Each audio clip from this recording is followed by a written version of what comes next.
All right. Good morning, viewers, my listeners. Um, you're welcome once again to my channel. Please do ensure you subscribe to this channel, share your view, comment on it, say what is your mind. Understand? We're here to share views together.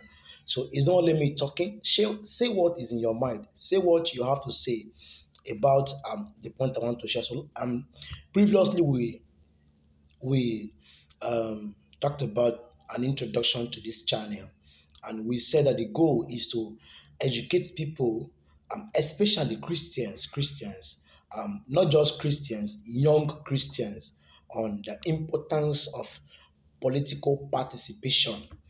That is the goal. So this morning I'll be going further in my sharing to explain more to us why it's important. Okay, so if you look at the creation, look at creation from Genesis chapter 1, you look at that, you see that God created man and asked man to dominate the earth and asked man to subdue the earth. And this man that we're talking about here is not a drunkard, okay? This man we are talking about here is not a traditionalist. Yeah, this man we're talking about that God created is not the ritualist. Yeah, God created man in his image. At this point in the life of man, man is putting on the image of God. Okay, so man is putting on God's image. Man is having the likeness of God. So at this point, God created man in his image. And God gave man a mandate of dominion, a mandate to rule, a mandate to control. Bible says God saw that all the things he has created was good, including the thing that will be created after that point in the life of God. God saw it was good. So God created man to take charge of all these things. That was the essence of God's creation. And this man, we are those that were made in the image of God. Even though as man grew, as things continue, and we begin to have different kind of man, we have those that are not born again. We have those that give themselves to the system of the world. Yes, to the system of the world. We have them. But at this point in this discussion, in few minutes, we are looking at the man that knows God, the man that is born again, the man that bears the names of God, the man that put on God's image. That's what we're looking at here. Okay, so now talking about Christian and politics. What is politics? When some religious people hear about politics, so many things run through their mind. So I know of some Christian organizations that do not permit their followers and faithfuls, like I've earlier said in previous previous post, that they should participate in political activities, even at the grassroots level. Like university students, you will see some Christians will not want their people to even participate in political activities on campus. Okay, then in secondary school we have prefect, we have the senior prefect and all of that. These prefect are interviewed. My secondary school, you'll be called and be asked if you are interested. And some religious organizations even discourage their followers and faithfuls to even take up a prefect position then in secondary school. So what is the cause of all this? Has all these things done any good to our society? Has there been improvements as a result of all these things that's happening? So that's the reason why we are here today. You know, so while we have some political leaders misbehaving, could there be that there is no check and balances? You understand? So this video is to motivate Christians, young Christians who are born again, who are fervent, who are serving God, to take up political positions, not just participating. I became so angry when I see some preachers preach that they should not cast their vote, that even if they cast their vote in Nigeria, their vote is not counted. Okay, that's true, that could be true. But what is the effect of that on us? So this morning, who is a politician? What is politics and who is a politician? Politics is a process of determining who gets what, when, and how. Yes, so you'll be surprised. I will have so many scholars I may quote, but for the limited time I have to share with you now, I may not quote all the scholars I need to quote. So politics is simply a process to determine who gets what, how, and when. So we cannot say that we don't practice politics because we have politics in the church, we have politics in our homes, we have politics in our offices, and every other sector of life. There's politics. So when in a church, you determine who becomes pastor. The process of determining who becomes a pastor instead of the other is politics. The only difference here is that of the church you may not need to contest. Even though some church you may contest, but some Christian organizations you may not need to contest. But the process of choosing somebody is politics. So back then in the scriptures, when Judas Iscariot, lost his place among disciples, there was an election conducted. Lots was casted to choose between Matthias and the other fellow, and eventually Matthias Emma. So there is always a process of determining who becomes what, and that process is politics. So politics is a process of determining who becomes what. So why is that in a church where we have um, three faithful Christians serving God, fervent in the spirit, we have them, and they want to choose a leader between them. What is the process to choose the leader? Even when God chooses, it's politics. When God chose somebody, God selects. So another, I can define politics another way as the process of selecting among many, selection among many. So you select one or two or few among many. It's politics. Maybe previous in my subsequent video, I will share the scholars of these definitions with us. So, but that's what politics is from the understanding I have about politics. So now, who is a Christian? Because we are looking at Christian and politics. So I define the letter before the former. The letter is politics. Who then is a Christian? If I should ask you, if you should comment on this video, if you should talk about this video, who is a Christian? Who? A Christian, a Christian, according to the book of Acts of the Apostle, chapter I think 12 verse 26 or 11:26. Bible said the disciples of Christ were called Christians first at Antioch. Christians are those that are living like Christ. Living like Christ not by profession, not by saying it, but by living it. So Christians then are those people who are living like Christ. They behave like Christ, they act like Christ, they speak like Christ, they think like Christ, and they do like Christ.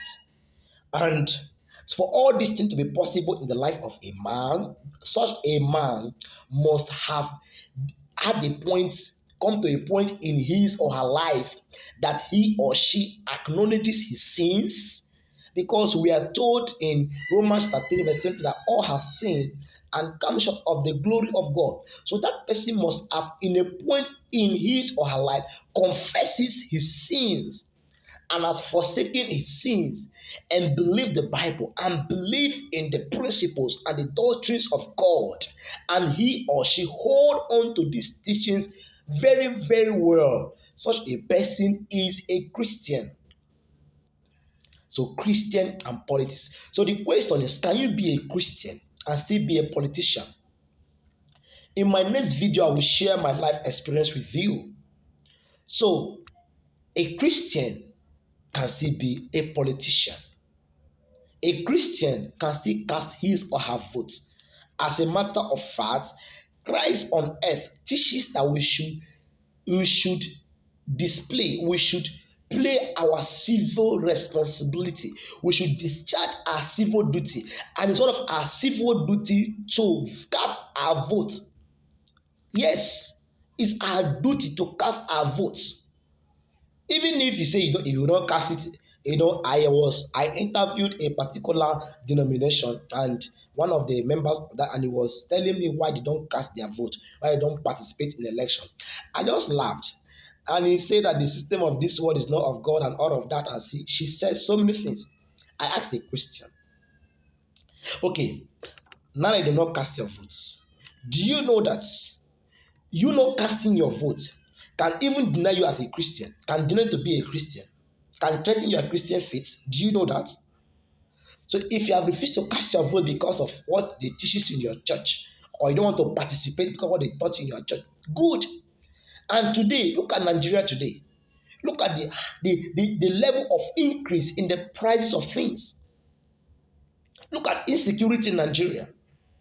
Look at so many atrocities in our country. Should a Christian be in position? Don't you imagine that, or did it occur to you that should a Christian be in position in authority in Nigeria, that they can, formulate some laws, in place some laws that will affect some of these activities? So it's something that we should rise up to it. We can no longer be scaring away from this thing. So a Christian can also be a politician. Can also, so as a matter of fact, every human, every living human is a politician. Yes, believe it or not, it's a politician. So I want to draw to an end for today. But the question is, are you born again? Do we trust that? Should we trust that when you are given this position as a Christian, you will still hold on to what you believe? That is the fear of many Christian organizations today. Because even in church, we saw people that were faithful, that were holy, righteous, when they are given position of authority in the church, where they are now in power, in charge, they began to misbehave. And that is the fear. So you that is listening to me this morning, can we trust that if you are given an opportunity to become the governor of Rivers State, you will not misbehave? And that comes to, what do you have in you? So Paul teaching to the brethren at Philippi, he said, my brethren, whatsoever things are true, honest, pure, and so on and so forth, if there be any virtue, think on these things. Christians are suffering. We are going through the things we are going through because we lack sincere Christians in our society. Okay, let me just end up with this.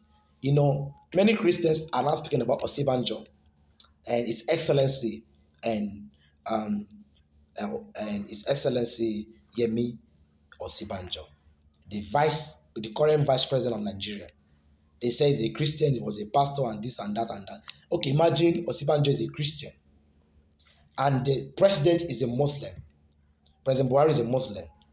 The Senate president is a Muslim. The Speaker House of Representatives is a Muslim. The Senate House, majority of them are Muslims. As a matter of fact, we are now having Christians becoming Muslims because of political positions. In such a case, what is the fate of Christianity in Nigeria?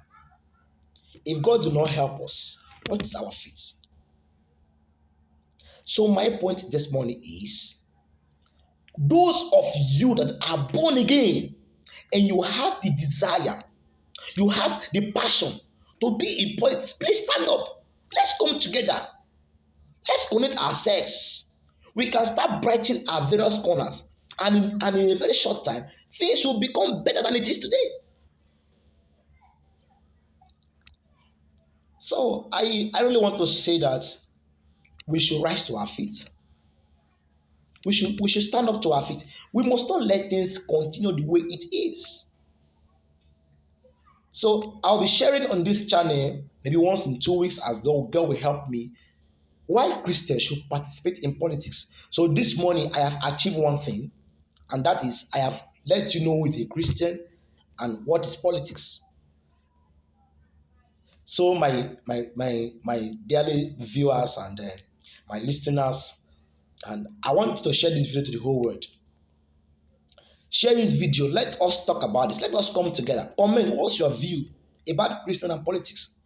So an average Christian going to politics is seen to be a backslider. We must change from that mindset. God, Apostle Paul speaking to the brethren at Rome in Romans chapter 12 verse 1, in chapter 12 verse 2, say, be not conformed to this world, but be ye transformed by the renewing of your mind. We must renew our mind. We must not be naive and be static and be narrow in our thinking, in our mindset. You are complaining you should not go to place as a Christian, but still we are suffering from the effect of addictions. How many Christians have backslid because of what? Hardship around them. So many. So many have gone to criminality. Why are they still in church? Because things are hard. Sorry to say, even though a thief is a thief, but there are situations you find yourself that even if you should not steal, you will go and steal. If God did not help you, I'm not saying stealing is good, no, but I'm saying that most of the things we see is because of the teachings we've had. I want to end this video here. Please subscribe before you go. See you next 2 weeks. Bye.